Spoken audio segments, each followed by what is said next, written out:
अस्सलाम वालेकुम गाइस, आप देख रहे हैं किड्स टीवी। अस्सलाम वालेकुम दोस्तों, उम्मीद करता हूँ आप सब खैरियत से होंगे। आज की हमारी कहानी का मौजू है एहसान का बदला एहसान। एक थका हारा शेर घने दरख्त के साए में सो रहा था कि एक चूहा करीब ही बिल से निकलकर शेर पर कूदने लगा। शेर जाग उठा, वो सख्त गुस्से में था। शेर चूहे का कचूमर निकालने ही वाला था कि चूहे ने शेर से दरख्वास्त की, ए जंगल के बादशाह, मुझे माफ़ कर दें, मेरी जान बख्श दें। शायद मैं भी किसी दिन आपके काम आऊँ।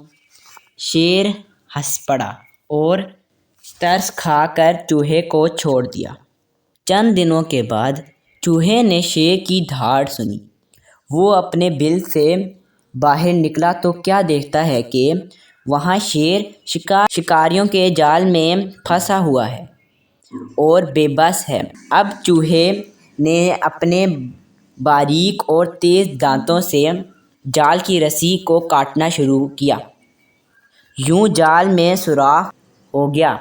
थोड़ी देर में शेर जाल से निकल भागा। शेर ने जब चूहे को देखा तो बहुत खुश हुआ। चूहे ने कहा, ए जंगल के बादशाह, भला ये कैसे हो सकता है कि आप मुसीबत में हो और मैं मदद ना करूं? आज मैंने एहसान का बदला उतार दिया है। नतीजा, कर भला सो हो भला, यानी भलाई का बदला भलाई है। उम्मीद करता हूँ आपको मेरी आज की वीडियो पसंद आई होगी। आपको मैं अगली वीडियो में मिलूँगा। तब तक के लिए अल्लाह हाफिज़।